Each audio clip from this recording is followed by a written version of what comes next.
This is Infidel 1. Offending coyote down. Offending coyote down. Roger that.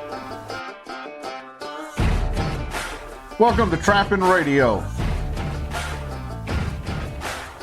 We're proud, organic, free-range, wild fur farmers of North America. Let me tell you a little story about how I was raised. Everyday work, everyday pray. God, family, friends, yeah, everybody sins. A winner never quits, and a quitter never wins. Help folks in need, don't fall for greed. A jealous man is weak, so think before you speak. If you love them, let them know. If you hate, let it go. Fast can be fun, but sometimes you need slow. God is all good, the devil is so real. So listen up, y'all, cause this is how I feel.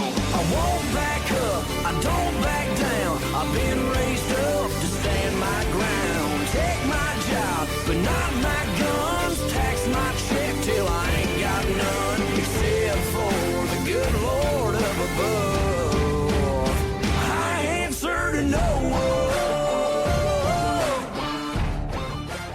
Now let's cover our sponsors. They do a lot to help support Trapping Radio.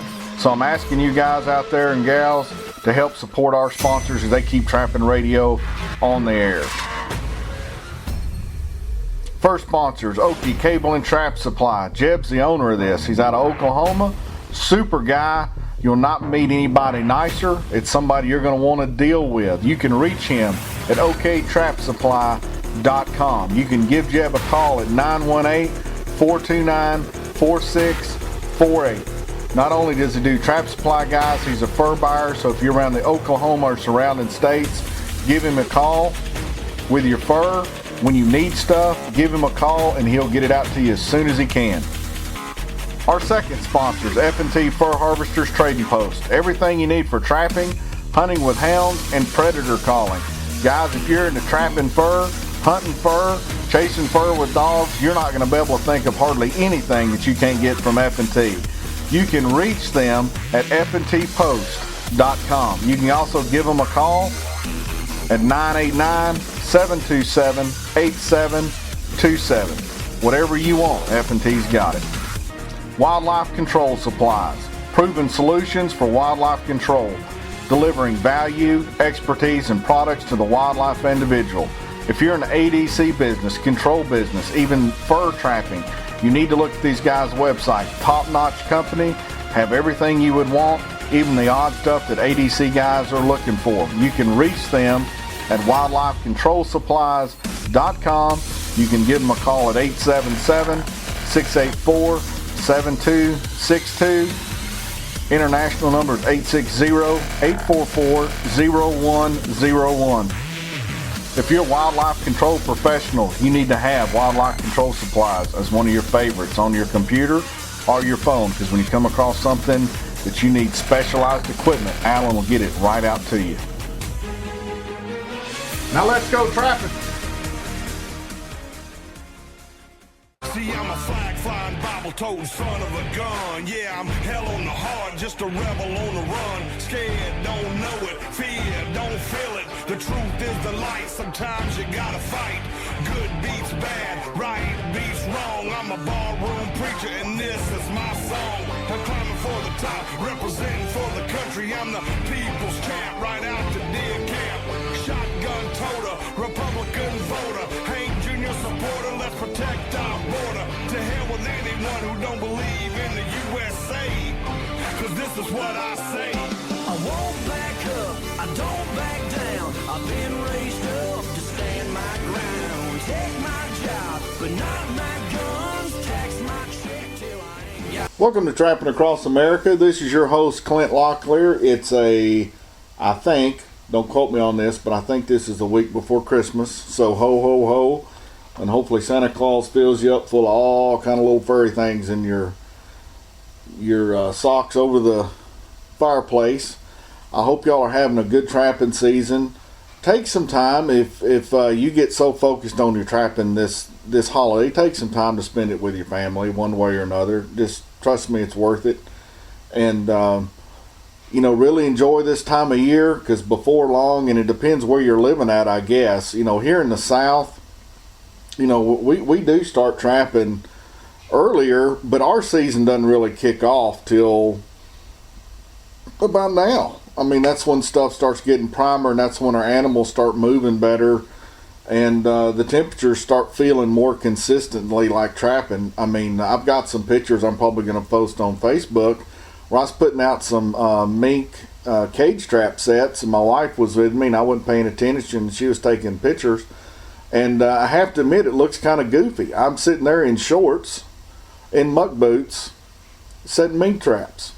It was about 55 degrees. I'm fat. It was hot. I wanted to wear shorts. So that's what I did. So, but it did kind of surprise me when I saw the photo a little bit, because, you know, when you think of trapping, it's not exactly in shorts. Now, if you're in Minnesota or New York or Maine right now, please don't hate me for that.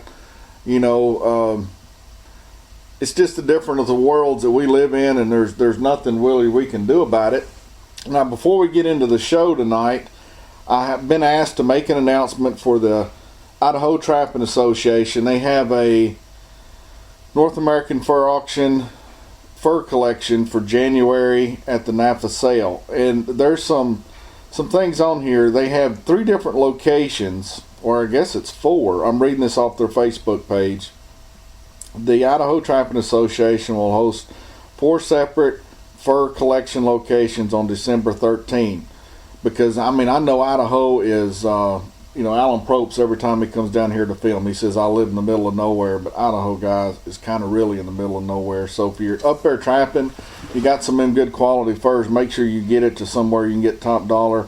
They're going to have one on December 13th and everything. Now, if I'm not exactly sure where all this is going to be, to be honest with you, but if you go to their Facebook, or I bet they have a website, I haven't looked it up, Idaho Trapping Association, you'll be able to find out when they have these sales, and because it's the December 13th. So if you're running hard and things, and you got some especially bobcats, I would make sure you had them up and running and at an earlier sale.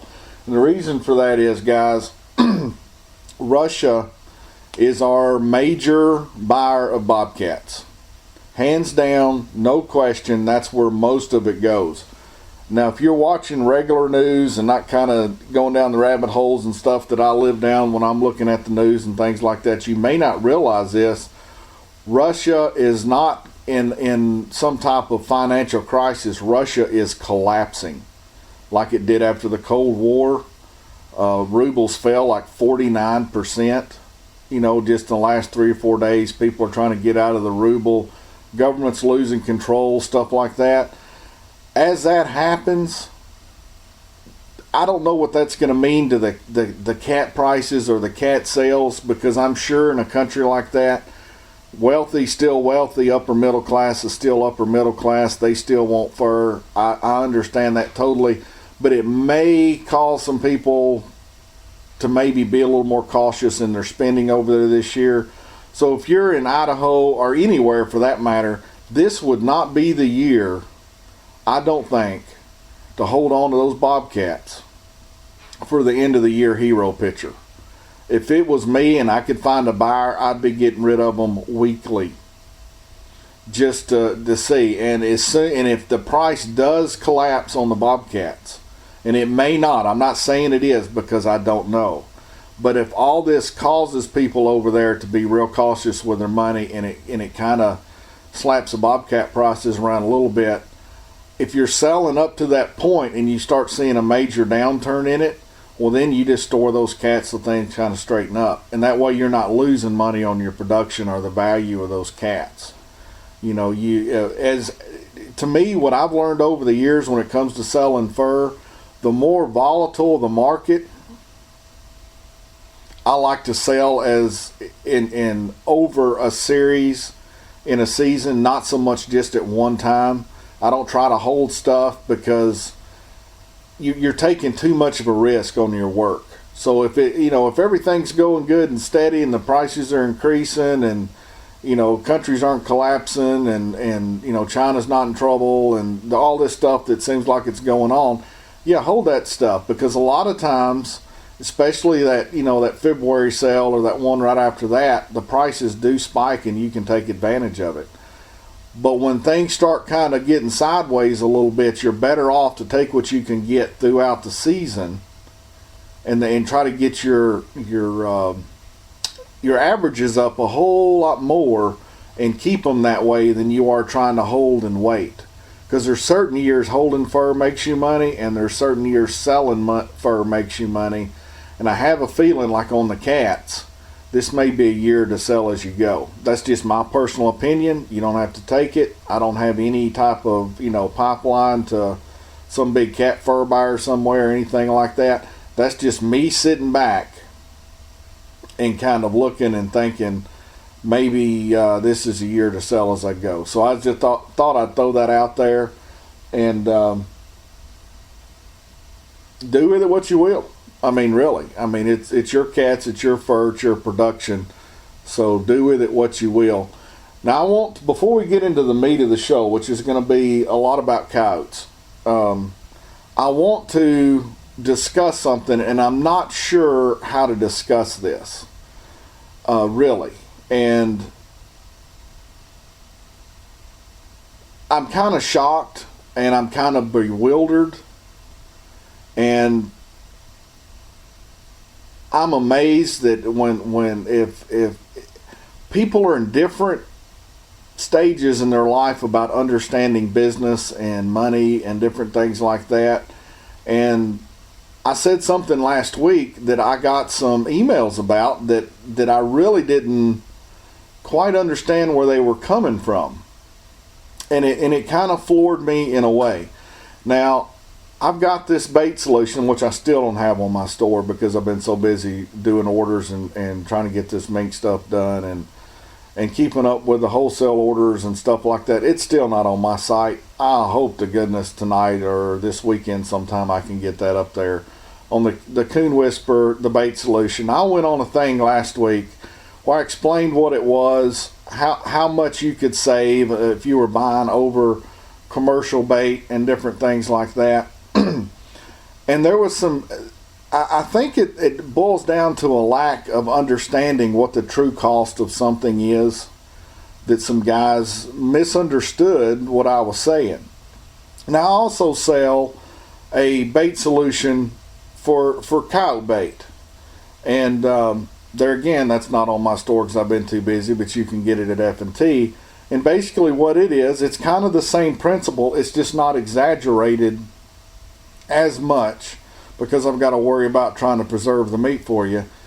But you take a gallon of your meat and you mix a pint of this solution in and let it sit for about 10 days and you'll have a commercial smelling bait.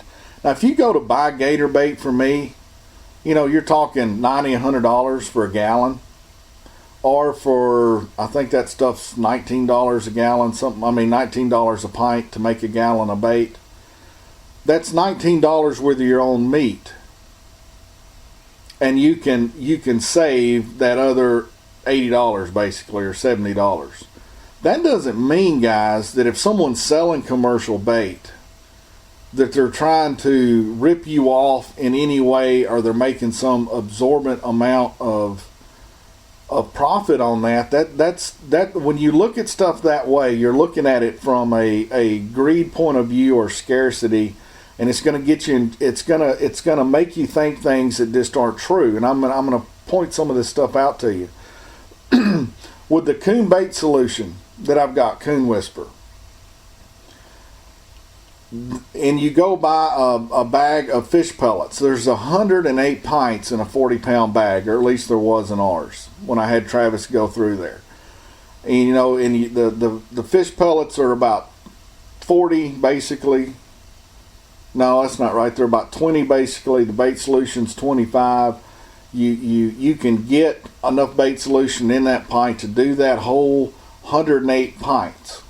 Now, where I think some of this confusion is coming from is what the bait solution is and what it does and what it doesn't do. And then what's the difference of guys that are selling pellet type baits for the market. Now, when you think of that $45 to that other amount of money, if someone's putting that in pints, guys, that means they're going to have about 80 cents to a jar. So let's just say they've got $100 added on that to jars. The lids are going to be about 20 cents. So that's another $20. You're going to have about 20 cents in a label, 30, 40, depends on the volume that you're getting on the labels.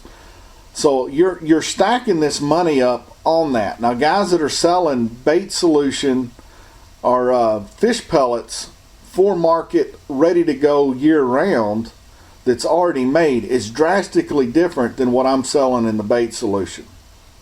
And I'm going to pick on somebody. He's a sponsor, and I don't think he'll mind me mentioning his name because it's a compliment.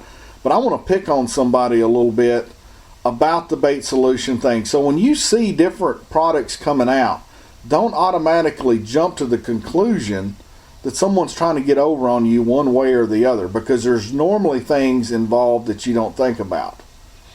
Now, who I'm going to pick on is Jeff Dunlap. Now, Jeff has got a smoky fish pellet bait that I'm not sure what he sells it for, but I can tell you one thing. I've smelled it at conventions now for about a year and a half. And of all the pellet baits I've ever smelled, his is the most complex and the most on point of one I've ever smelled. And I've even tried to duplicate it, and I can't duplicate it for my own use because it is really that good. Now, what's the difference between somebody like Jeff doing something like that? Now, before I get into what the difference is, so you understand when you're making purchasing power, fish pellets alone, yeah, I mean, that's not really doing much. Fish pellets with just a little bit of smell on there, I mean, just throw some essential oils and put it in a jar. That's not really what I'm talking about. Or you mix some type of grain with them, or you do something like that. Our market in trapping, you've got a lot of guys that are really, really in depth on what they do because they want to give their customers the highest quality product that they can give, hands down. And when you do the highest quality product, you're not making the max amount of profit. I promise you that. I've been playing around with what I consider so far to be the coolest mink lure. I don't think I can sell it. I don't think anybody's going to pay per ounce what it would take for me to make it. Now, I can cut the snot out of it, and I can change ingredients, and I can do stuff like that, but it's not going to be the same. So I've got to make that decision. Well, if I try to market that mink lure, is it even going to sell, or is it better maybe just to give the formula out and let some guys try to get this stuff on their own and make it? I don't know. But when you do quality, it costs more money. Now, the stuff that Jeff sells, like I said, is point on. And I'll even say this unequivocally. His bait is better than my solution, because I can't do in a pint jar what he's doing in his prepared bait. There's no way. He's probably, I would say, every bit of 20-15% better than what I'm doing. But for the market where I think the price point is and stuff like that, that's the best I can do. And a lot of his cost, or someone that's doing something like his cost, they're making sure that stuff doesn't freeze. They're making sure it has mold retardants. They've got it is complex on the odors coming out of Jeff's bait. Mine is more simple. It's highly concentrated, but it doesn't do all those other things that somebody like that does. Now, saying that,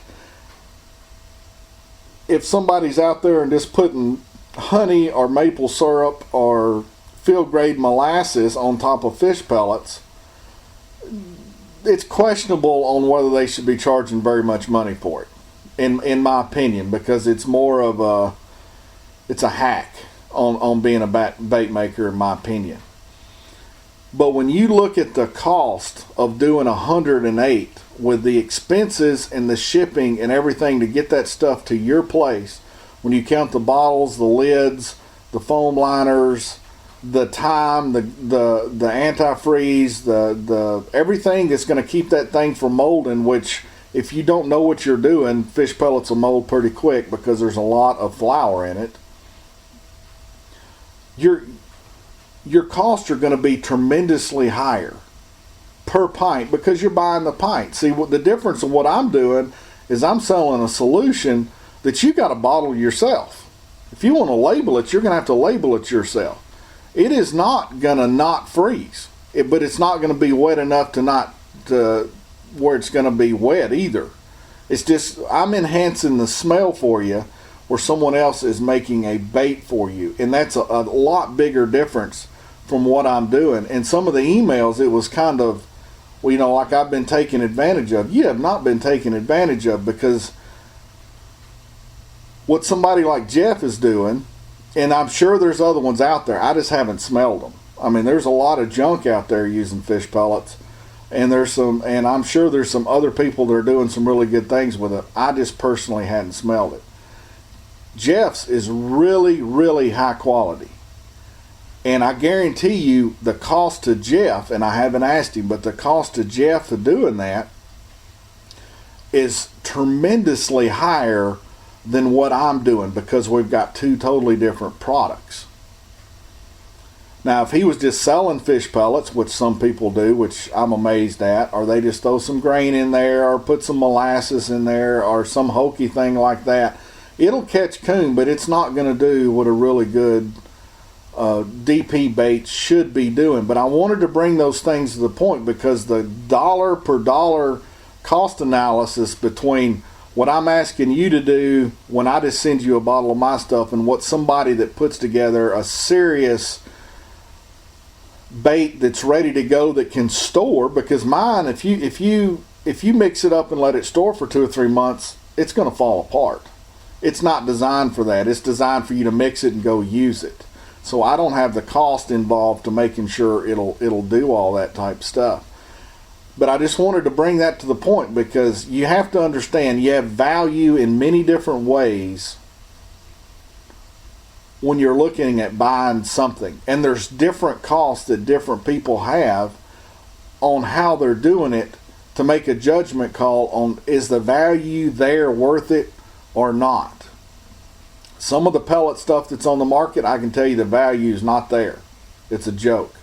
Some of the stuff on the market could have been used with another base, and it's that good that the fish pellets probably are irrelevant to a point, because all the other lure making aspects to it are right on point to the 10th degree, where it's not going to make any difference, because you could almost just use the juice and stuff out of there and catch some stuff. But the fish pellets are used as a, you know, almost as a bulking agent or something. But the quality's there with the money being spent everywhere else.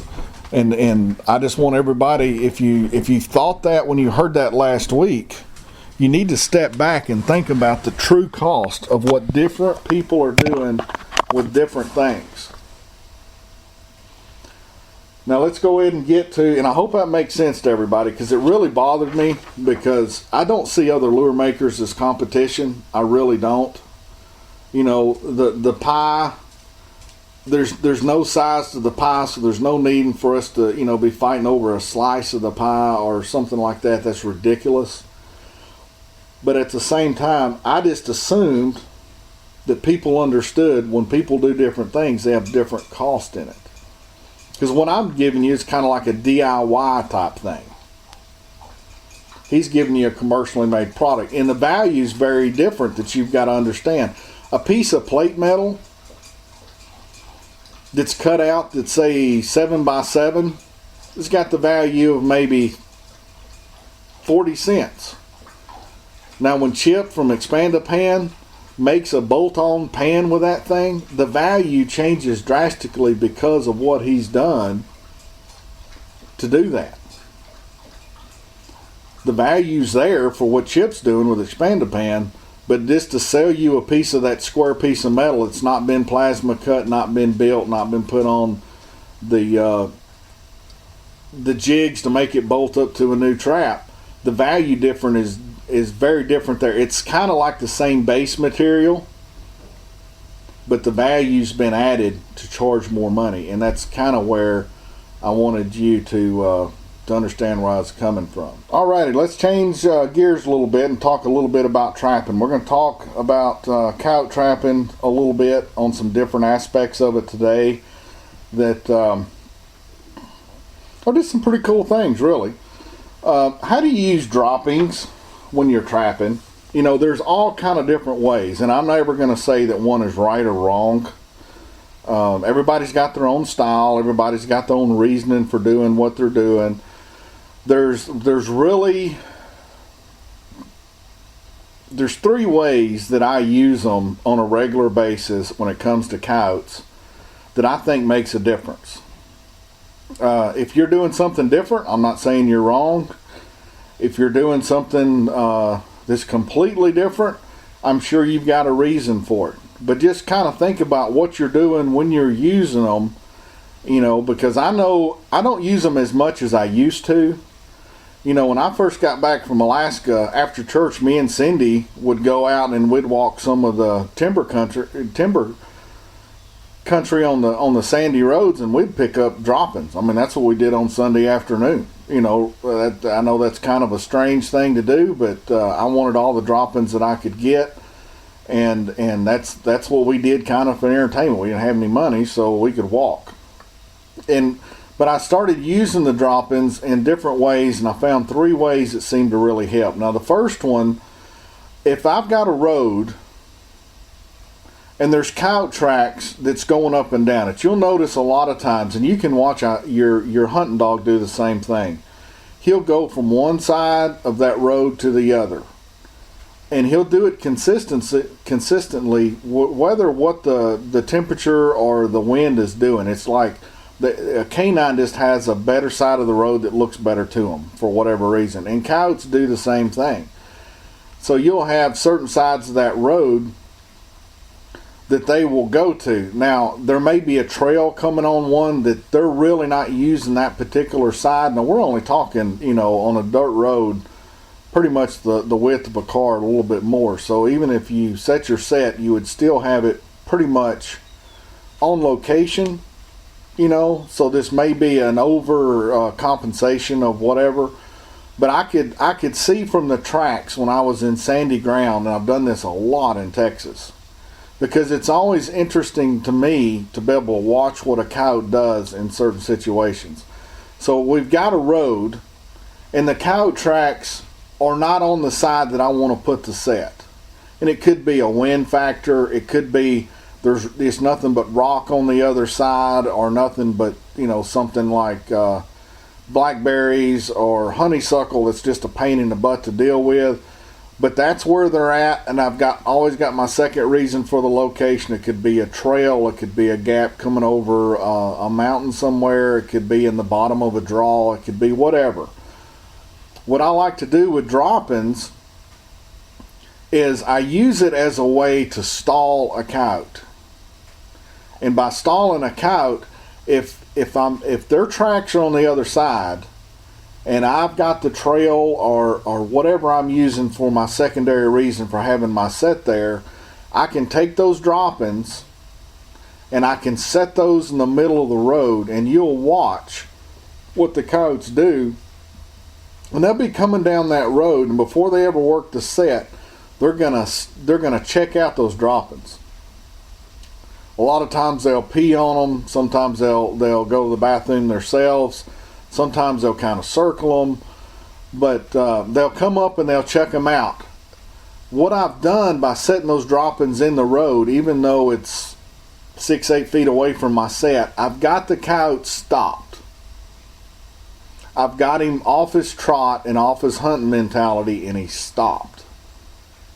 And then once he stopped, I'm you know, hoping that the wind or the visual or the lure or the bait or whatever I've done at that particular set is going to get that coyote's attention enough that he's going to go over and work that set. So if you know, this is really helpful a lot of times if you're in very open country, like you get up in the Midwest and you've got that one drainage ditch and it where they've had crops, and you've got 500-acre fields on one side, and those coyotes are going to be hunting that ditch. and they're going to be hunting it at about 4 to 6 miles an hour as they trot down through there. They're trying to get something to jump or move or something like that. And you can, even in that situation, about 4 to 5 feet off of that, I can set that dropping, and they're going to come in contact with that, and that'll stall most of them out. Once I get them stalled, I think I have a better opportunity for them to work their set. Because if you don't stop them, they're not going to, there's no way they're ever going to work your set. So that's one way that I use droppings. The other way is I use them for feet placement at sets.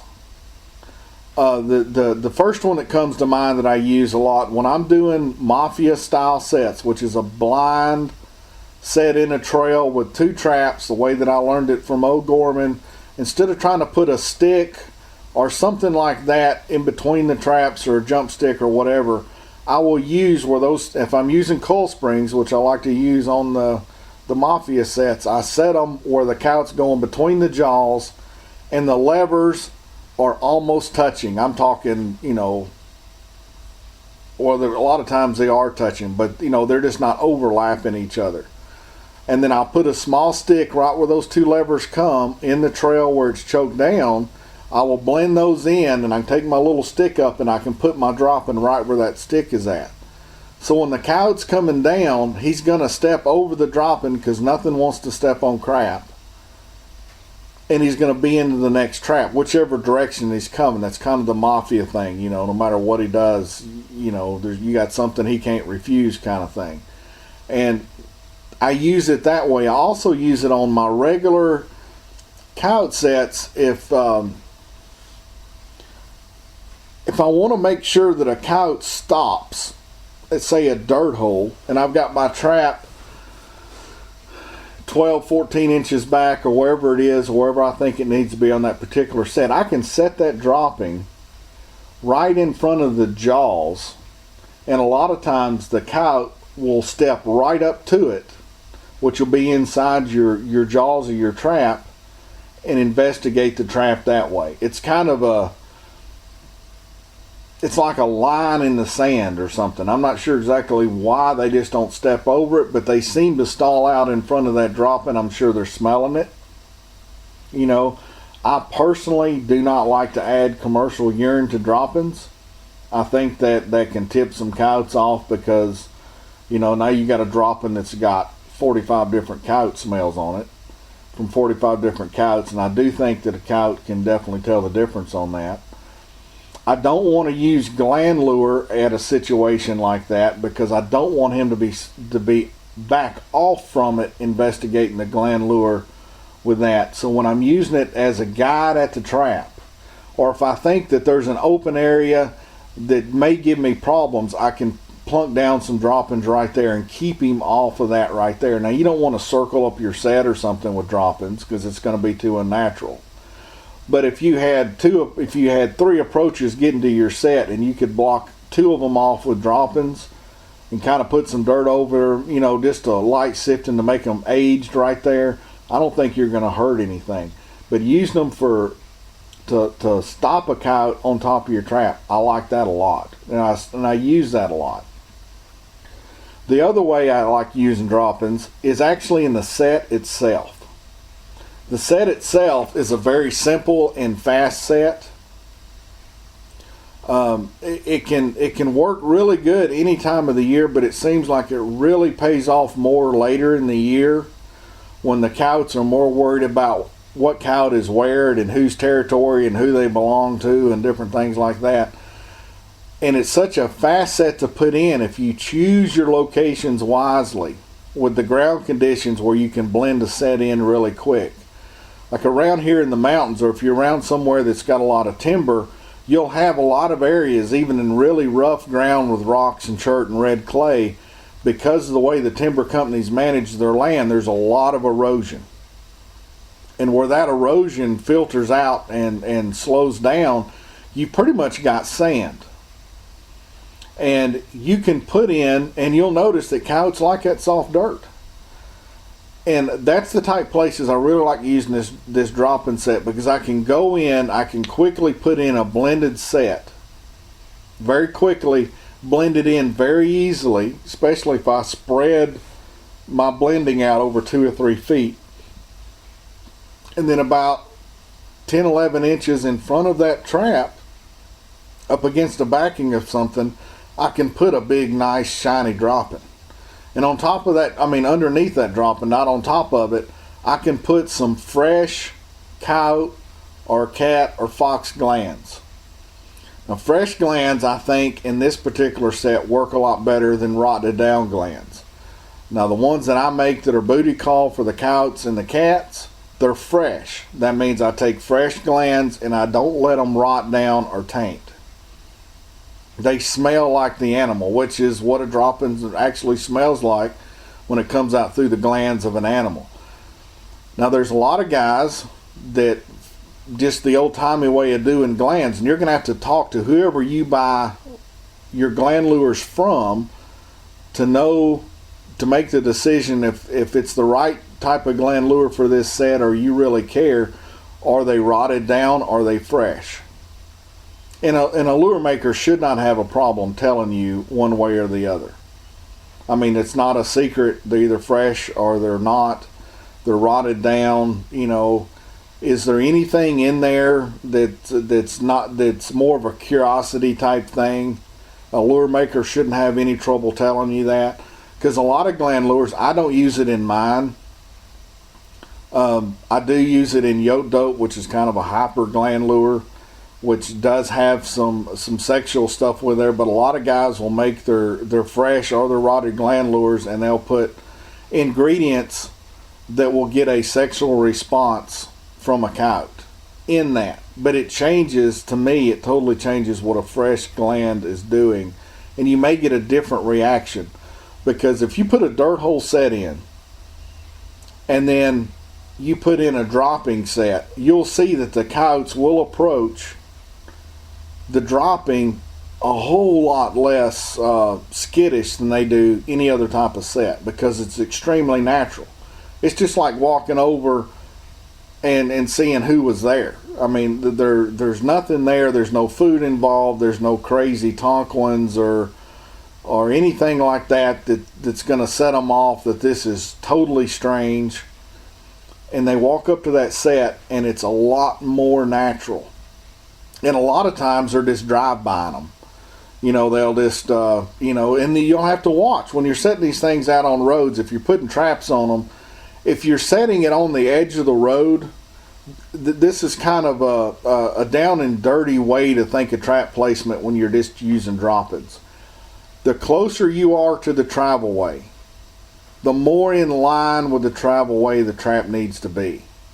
So for instance, if there's coyote tracks going down the side of a dirt road, and I put the dropping pretty much in line with those tracks, my trap needs to be in line with the tracks and the dropping.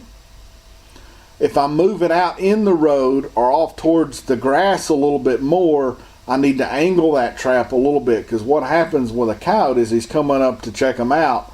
If he's straight on, he's not going to circle it or go out anywhere to smell it. But if you've got it off, say 6-8 inches from where he's going anyway, he'll have to veer off a little bit. But that's drastically different than thinking of a set the way that a human would think of a set, where you put a dropping on the side of the road, then directly in front of it you put your trap. Very different for what I'm saying. So if it's in line with the tracks, the trap is in line with the tracks. If it's off, then you need to, like in your middle eye, if an animal was going to walk up and veer over to it, that's the line that the trap needs to be in. Now, if you've got a road and you've got a lot of traffic and you know they're just going to run it over, and you put it in between some brush or whatever, and it's like a 90-degree angle to the road, well, then the trap should be in front of it, because that's pretty much how the animal is going to get into that, especially with some blocking.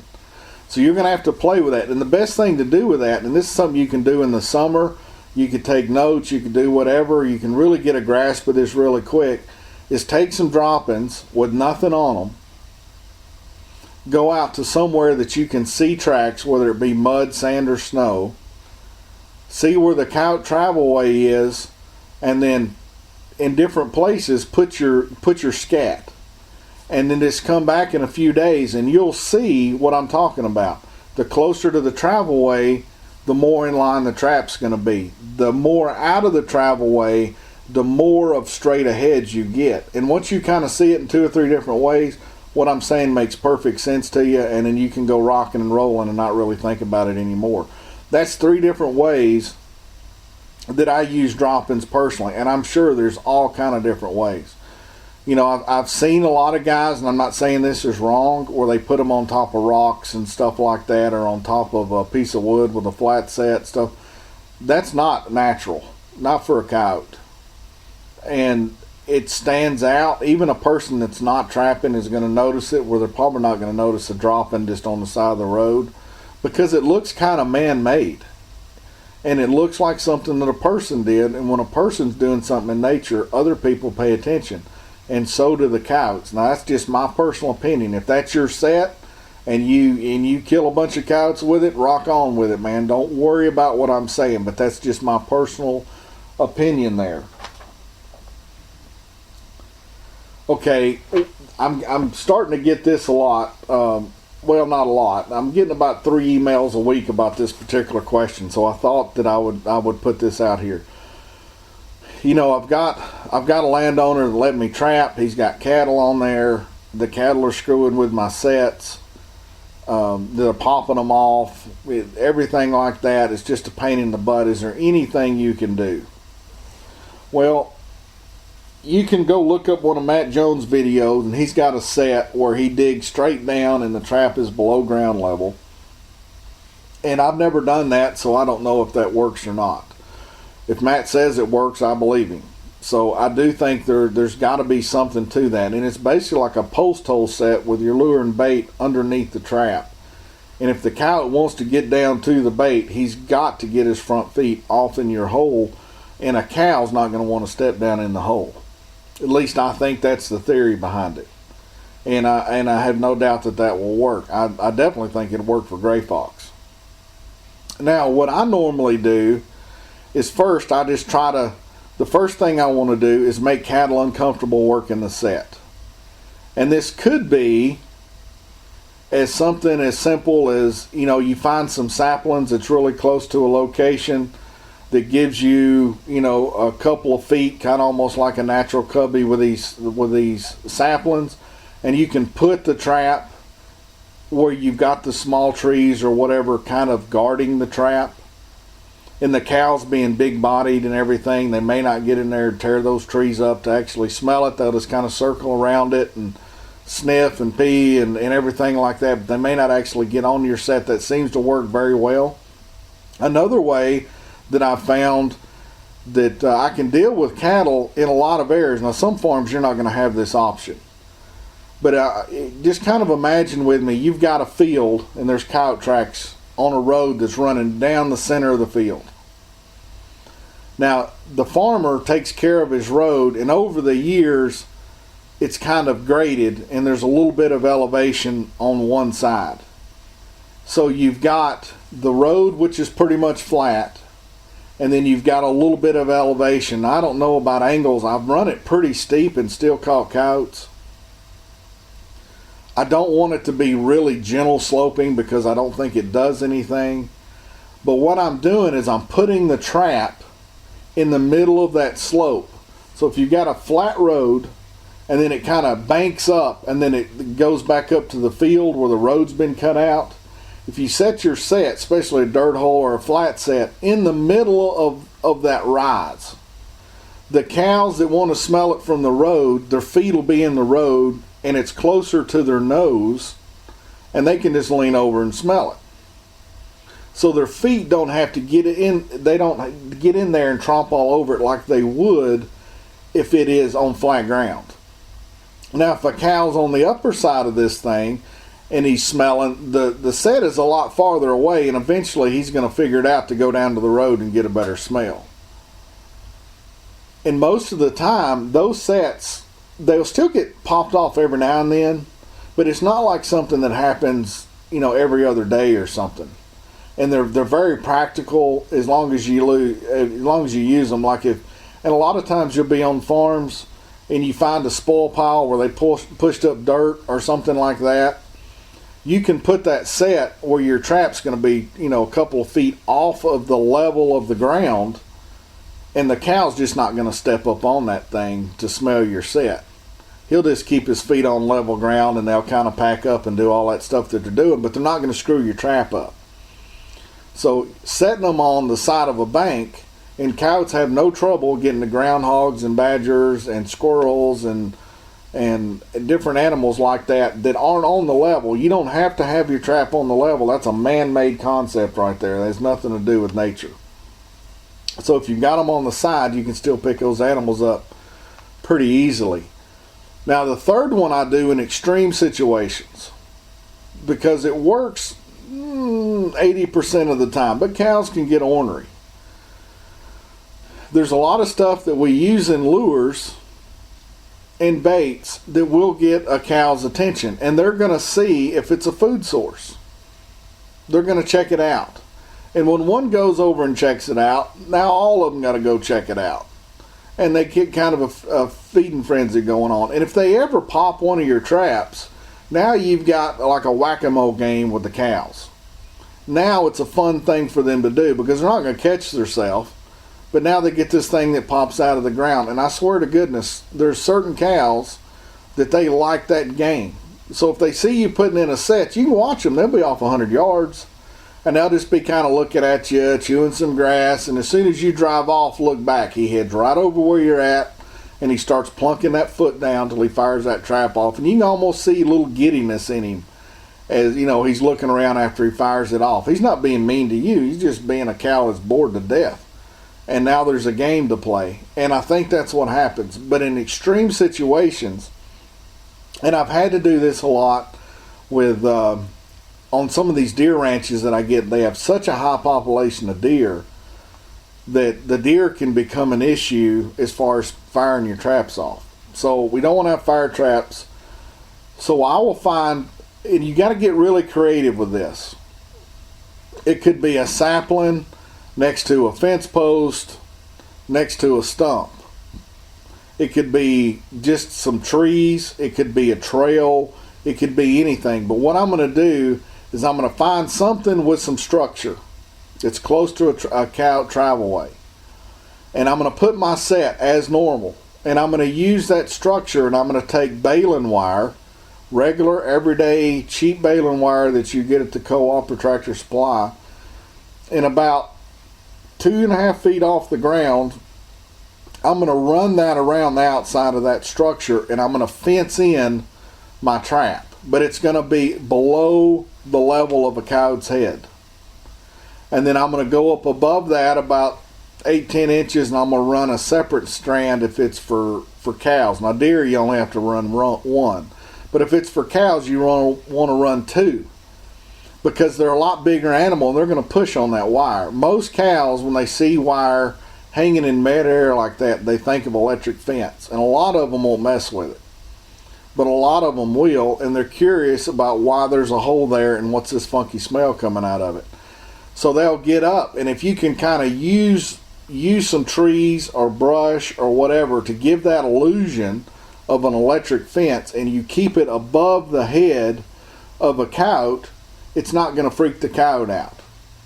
Now if you make a set and then you try to make the coyote like go through a hog wire fence to get to the set, he's probably not going to deal with it. But by having it over his head, he can just walk up to it as normal. But a cow, because it's taller, you're going to be hitting them in the top of the legs and the chest with that wire, and they've been trained, most cows anyway have been trained that the wire's there to keep them in a certain position. And they'll pack up around it just like they always do. And every now and then they'll break the wire. That's just part of the game. But whether it's deer or cattle, and I'm having issues, a lot of times I'll go to that fencing system. And the coyotes don't seem to care, but it really keeps the animals out. And if you're in that particular situation right now, you're going to have to get creative with it. I don't think I would be beating in fence posts or anything like that, or rebar, to make these things. But you just follow the coyote tracks far enough to where they come up close to something that gives you a triangle or a square or a circle or or whatever, and you can wrap that around, keep it above the coyote's head, and the coyote will still work the set. Now, once you catch the coyote's probably going to break the wire fighting the trap. You'll have to redo it, but at least you caught the animal. So that's how I deal with cattle. And there may be some better ways out there. And if y'all guys got some better ways, email it to me and I'll put it up on Wolfer Nation. I'd like to see what you're doing anyway, to see how you're getting away from that, because that is an issue. You know, if you start dealing with sheep and goats and different things, I haven't had to deal with that much, even though I think a deer is pretty much a goat, but they're so spooky that the wire usually keeps them out of my sets. If you're dealing with sheep and stuff like that, how do you keep them out? You know, if you've got a neat technique, just write me a Clint at Wolfer Nation and I'll get it up on Wolfer Nation for you. Okay, I want to talk about a flat set. A flat set's pretty much anything that doesn't have a hole. If you've been trapping a while, that makes sense. If you're new to trapping and you've been dirt hole trapping, and then all of a sudden you start playing around with flat sets, you start hearing people give you all these different rules and regulations and when and why and this, that, and the other, and it seems kind of like more of a skilled type set. Well, it's not a skilled set per se, but it is a skilled set when it comes to blending in the trap, because you want a flat set to look natural. You want to look like you've never been there. And then you want to give him an odor or a tiny feather or something like that to get his attention, but it's normally on something that's natural, like a clump of grass or, you know, an old stump or a fence post or a 1967 rotted down Chevelle in a farmer's field. I've used those for flat sets. They work fine. But it's something that's there, it's natural to that coyote, and you're going to blend the set in so you don't have a dirt pattern. You don't want to give them a sweet spot or nothing. And you're going to normally put lure on that attractant.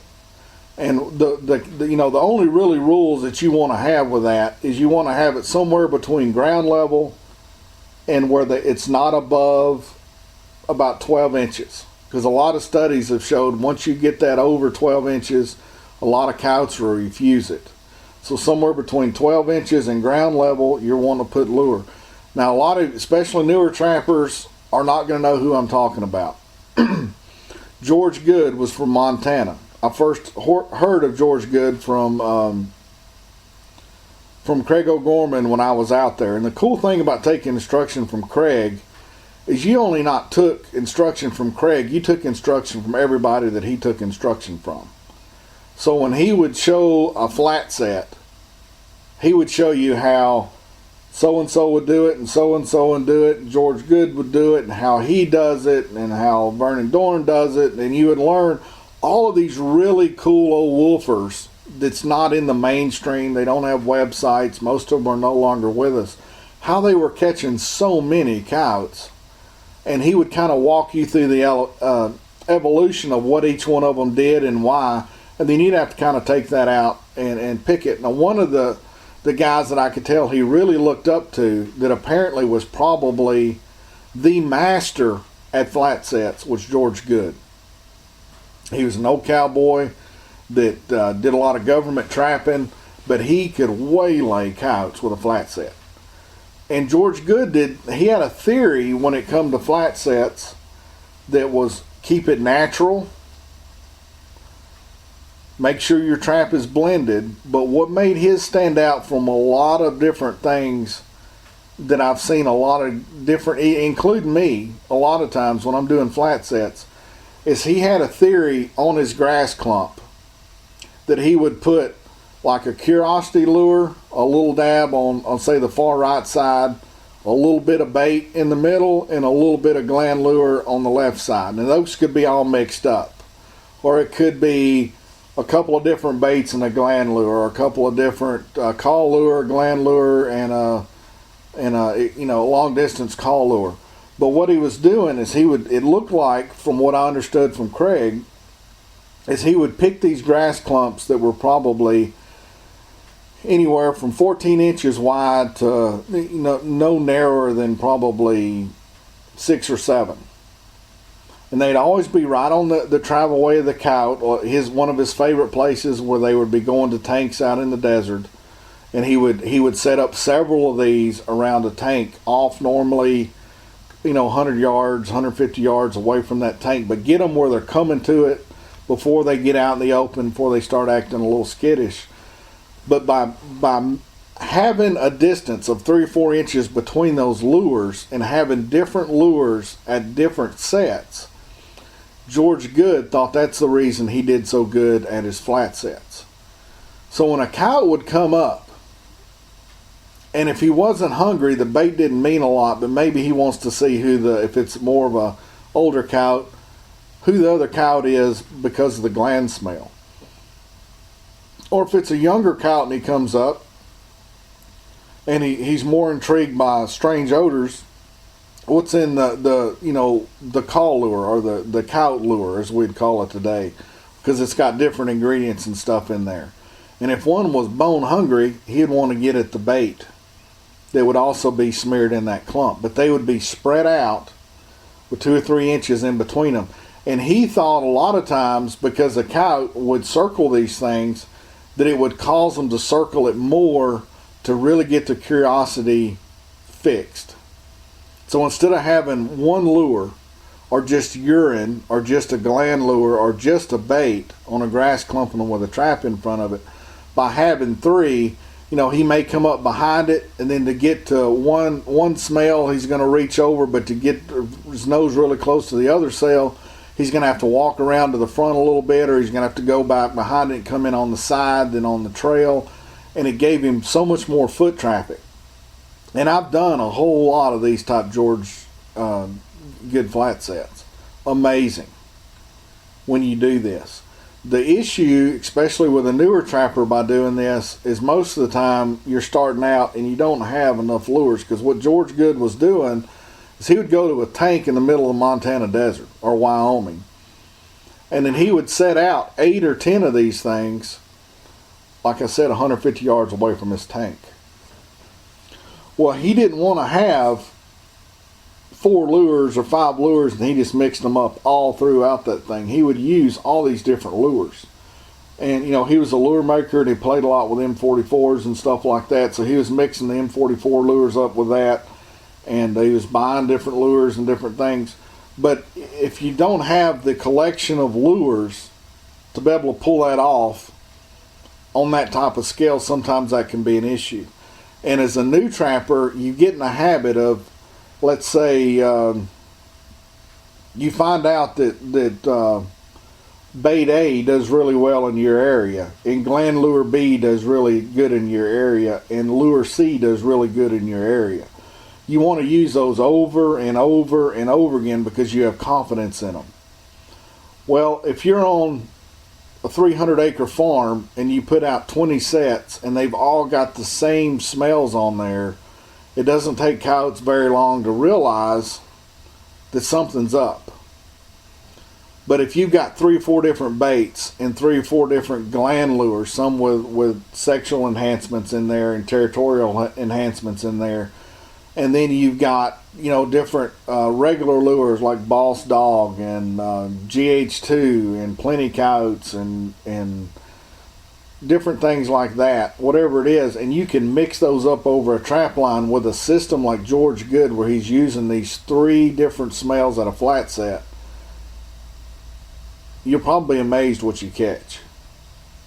It also catch fox and coon and everything else, because you're giving them so many different things.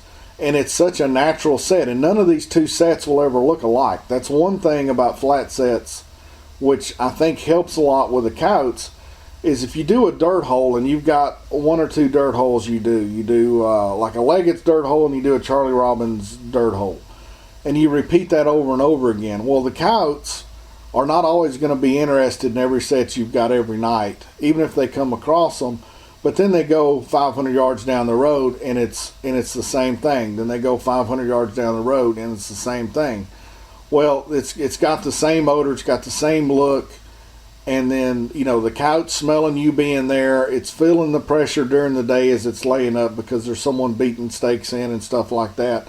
It starts to get a little bit more on guard. By using a flat set system like George Good, you're using grass. All grass is going to look different. And you can use this under rocks. You can use it on, like I said, on stumps. You can use it on logs that fell out kind of across the road. It doesn't always have to be on the ends. It can be on the sides. It could be in brush, really thick brush. It could be in low grass, high grass. All of it's going to look different just because you're using something that's natural. But it's also going to smell different because you're going to be mixing up these lures all the time. Now, when you're doing these type of George Good flat sets, this is one time where you don't want to get in there and get a spoonful of lure and then a spoonful of bait and a spoonful of gland lure. Now, as a lure salesman, I wish you would, but as a trapper, I'm telling you, don't do it. You're going to have way too much stuff at a set because you're having 3 different lures within, 8-10 inches. So the amount of lure that you're wanting to use on these type things is twice the size of a matchstick. And then the bait, you can go up to a spoonful of that bait because it's not going to have the punch of the lures like that. But you think of the volume of that together, that's a lot of volume, but they're different odors and they're kind of spread out a little bit. The only downside to using flat sets, until you kind of get a grasp on what the lures you're using is going to do, is sometimes you'll have coyotes start rolling on you. And then you're going to have to figure out which one of those lures is causing, or bait is causing that rolling. Because certain baits will work good in dirt holes, but they might not necessarily work good on flat sets because you get a massive rolling reaction to it. And it's just a natural thing. Rolling from a coyote, guys, does not mean it's a bad lure or bait. That is hogwash. That's an old myth. That nothing to do with nothing. It's just a response from some ingredient in there that particular coyote wants to wear like perfume. And a lot of the studies that's been done on coyote lures, believe it or not, the ones that catch the most will get a rolling response a lot of the time. So if you've got a lure that never gets a rolling response, I would almost bet you it's not a very good production style lure. So just saying. But when you're using these flat sets, if you start having a big problem with that, you got to figure out what in those 3 is causing it and replace it with something else where it's not so bad. Or you can take a T-bar or like a wolf fang stake drive or something, it's got that, I guess it's 1/2 inch metal or 3/4 inch metal, and you can beat that in the ground with that particular lure that's causing the rolling and get it underground. And don't let any of it hit the rim, and a lot of times that'll help you as far as the rolling goes like that. And I guess there's no reason why you couldn't have 3 punch holes and do the same thing as this if you wanted to. That's not really necessary. It's a lot of extra work, in my opinion. It's worse when you get some weather as far as rain because the little holes fill up. It can dry out a lot better if it's up in the air. And another thing, just to mention for our last subject, when you're dealing with different lures, you've got to pay attention to what's going on your line. And you get in too big of a hot hurry, sometimes you're going to miss out some things that you need to know. Like I can tell you with my lures, Cat Collector, which is a very good flat set lure for coyotes, does not need to be relured for 30 days even in the desert. Because I've done it. I've taken lure from one set after 20 or 30 days and moved it and still caught stuff. And it smells the same. Just the way that it's made. Now at the same time, something like Paw Placer, because I've used it enough and I know this, depending on the climate, I can get 2 to 3 weeks out of it. Now Yote Dope, because of what's in there, it only lasts about 10 to 12 days at a set before it dries completely up, and then I'll have to redo that. And the reason I'm telling you that, and all lures and baits have their own way that they handle, but you're not going to know it if you don't pay attention to it.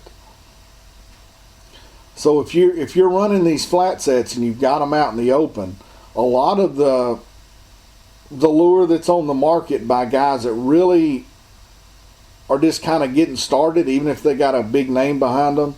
If they're getting started and they don't understand how to keep stuff from drying out, and there's a lot more than just glycerin, guys, a lot of times their stuff is shot its wad within the first 3 days. It may be the best catching stuff you've ever seen for those 3 days, but after that it's pretty much useless. So it's going to be up to you to test some of this stuff out. Do it to my lures too. You need to know this type stuff. So if you're going to be using cat collector for coyotes, which is a good lure for that, put some on a stick and stick it outside. Go out there and smell it every day. See how long it takes before that odor goes away. My gland lure lasts me, I feel comfortable with just the gland lure for about 2 weeks, about 14 days. And then it starts breaking down a little bit from the weather and everything else. It'll still be there and maybe catch something into 3 weeks. But I can tell a difference after 2 weeks. But that's because I use these and I'm always checking them out and different things like that. So by using lures are going to be more out in the open, and a lure will dry up in the hole just the same. You need to, whatever brand it is that you feel comfortable with, you need to be testing those all the time to see what's going on with them. Now the last thing before we close is I want to talk just a little bit. This is going to pertain to old and new trappers. And it's basically, what is the difference? If you were to follow somebody that runs 20 or 30 traps and it doesn't have that much experience, which could be 3 or 4 years of trapping, and what's the difference between somebody that runs a lot of traps on a long line, or does it professionally for a month or 2 weeks or whatever, and they've been doing it for years? What is the difference that you'll easily spot 9 times out of 10 between what we're going to call a professional and what we're going to call someone that's just really getting their feet under them? We'll call them a hobby trapper, even though they may be catching a lot of fur. What will be the difference between those two? And as you're going out trapping, and if you're wanting to get to where you're going to be setting more traps or being more heavily income based on this on certain years when the market's there and things like that, if you kind of see you're leaning towards more the hobby side, try to figure out ways to get more towards the professional side. Now, one of the biggest things that you'll notice straight off the bat from someone that sets a lot of traps, does it over a lot of miles and a lot of different types of terrain, is they're very smooth and fast in the way that they set. In the seals, I think they say it's something like slow is smooth and smooth is fast. They're not herky-jerky when they're doing stuff. So when you watch somebody, especially somebody like Randy Smith, put in a set, there's absolutely no wasted motion at all. He's got a way that he puts his sets in where it's smooth. So everything's it kind of rolls in a very smooth type thing. Now, someone that's just getting started trapping, that's not the way it is. And it's not going to be that way for several years. You don't have the muscle memory yet, but you can work on it. You're not gonna have the sets down to where it's smooth and you don't have to go back to your truck and get this, and you can't figure out where this is at in your bag, and your lures are over on the four-wheeler and all that running back and forth and all that. When you see someone that sets a lot of traps over a lot of ground, you'll see that they're very smooth in all their actions. So I would be more concerned if I was trying to get to that smooth section, slow down and think about different ways to be smooth. Different ways to pack your bag, different ways to lay your stuff out at a set, maybe the different order that you put your set in, different things to make it smoother. So as you're moving, every time that you're moving, something's getting done instead of trying to figure out where something goes. The second thing difference between a professional and more of a hobby trapper is the simplicity of the sets. simplicity of the sets is a pretty big one. Now, the theory behind it can be pretty freaking complicated, depending on what that person's doing. But the theory of the set is extremely simple to someone that sets a lot of traps. You've got guys that set so many traps, coyote trapping, that are more fox trapping, they still catch enough fox. But they're very smooth and fast and simple in doing that, and they get those sets out over and over and over and over and over again. And just a percentage-wise, they're going to catch enough fur to be happy. When someone first starts in trapping, even 3 or 4 years into it, sometimes 10 years into it, and I've talked to guys convention 30 years into it, you get wrapped up in every single article and video that you've seen. And you know, we got to make this look like this, and this is because the mouse is rappelling off of the tree, and he's going to dig under here to go see the hobbits, and he's going to come up on this other side, and he's going to have a picnic, and then he's going to run back around, and we got to have these tunnels and the traps, and they got to be facing this way and that way, and all this. I mean, it's crazy. That's not the stuff that professionals do, I promise you. Most of them, when they're professionally trapping, like when I make bobcat sets, it's the same bobcat set every single time, unless I'm trying to learn something. I've got flat sets for coyotes, and I've got Charlie Robin dirt hole sets for coyotes. Those are the only 2 sets that I make if I'm really rocking and rolling for coyote numbers and I'm fur trapping. That's it. That way I've got the same equipment to do the same thing over and over again. And once you put out like 100 of them over a couple of days, and the third day, once you get your coffee and you're woke up, you can put the sets in a lot of times in just a couple of minutes, and then you get back to the truck and you're trying to realize, did I stake it? Did I put a pan cover on it? Did I bait it? Because it goes so smoothly, because I'm not trying to mix and match every single set that I do. Now, the way that I set when I'm doing especially a lot of control work is I may take a minute when I get out of the truck looking at to see the approach that I'm wanting on that coyote. And then I will adjust. So when I'm doing that type of trapping, where it's more holistic redneck trapping, they are all going to look different, but they're the same set. Just the ground around them's a little bit different. And I don't try to get too fancy when I'm trying to do that type of stuff, because it's production. But it's your professional's going to be smooth, which it can be learned. And it's just like this. You take somebody that, the 4 things all guys think they can do. All guys think they can start a fire. All guys think they're good in the sack. All guys think that they know how to shoot, and they all know how to drive. And very few guys are very good at any of them. But you take somebody that very rarely gets around a gun, or they grew up in a country, and they've handled some pistols off and on, and it's not something they do all the time, and you put them with a holster and a 45 or whatever, 9mm, makes no difference. Take them to a range, someone that's grew up around guns, and tell them you're going to time them on 5 draws going on a 5-foot target. They're going to get hung up on the holster. They're going to miss the target. They're going to do all kind of stuff because they're in a hurry and they're jerky. Now, you take somebody that trains with a pistol at a target range on drawing smoothly and quickly, you'll see that person draws actually slower than the herky-jerky guy. But in the end, his bullets are going to be more on target, and they're going to be faster at the end of the time round. And you see that a lot when it comes to the trapping things. You know, the other thing that you'll notice with a professional and a hobby trapper is the lack of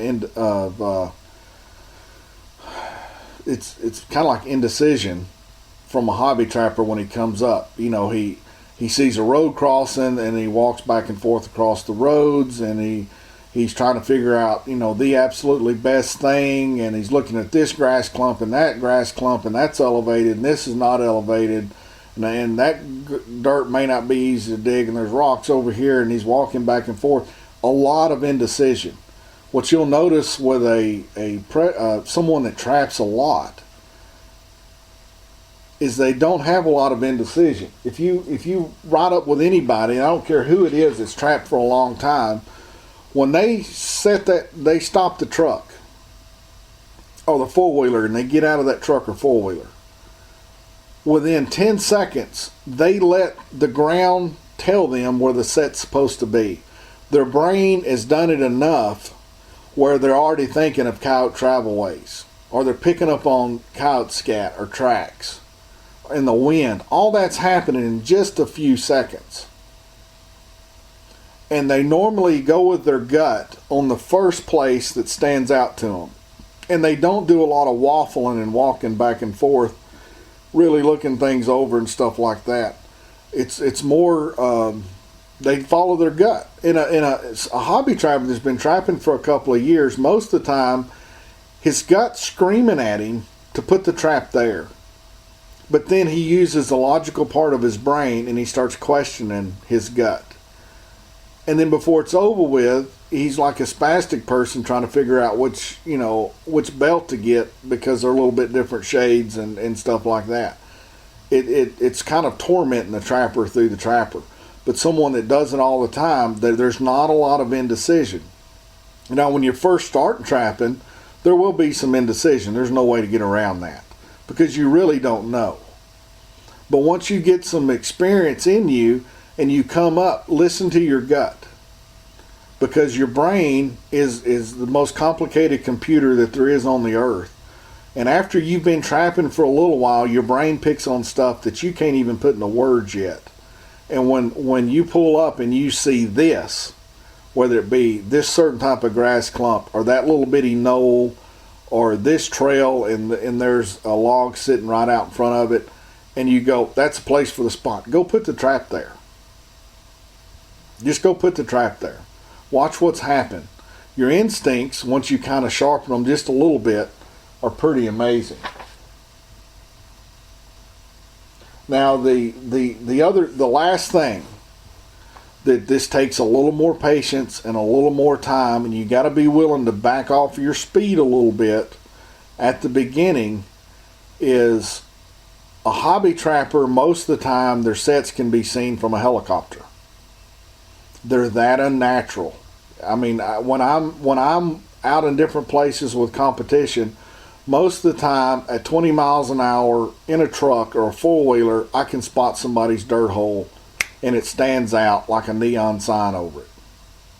Or a flat set. Or because the pattern's just, abusive looking, or crude is a good way to put it. And there's nothing natural about it. So what you're wanting to do to be able to get to where you're smooth, you're fast, you're not being indecisive, and you're getting results of someone that sets traps all the time, is you got to practice being natural. So when you're driving down the road, or your competition's driving down the road, and they see something, they're going to have to get out and see if it's a trap set. Because it looks like, if it's a dirt hole, an animal dug it. It doesn't have the perfect the spot over the trap. It doesn't have the perfectly round hole. It's not on the perfect angle. It's not with the perfect backing. There's not sticks back there trying to block it. It looks like a mouse or a squirrel or a chipmunk or a badger dug the hole and left a couple hours ago. And someone that's been trapping a long time that does natural sets, it's hard for the competition to really figure out what they're doing, because they're seeing their stuff, but they don't know that they're seeing their stuff. So if you're driving up on your sets, and you're more along the hobby side of this right now, or what we're calling the hobby side of this, and you can instantly see your sets from a distance, you might want to rethink about what you're doing, because we're talking about coyotes right now.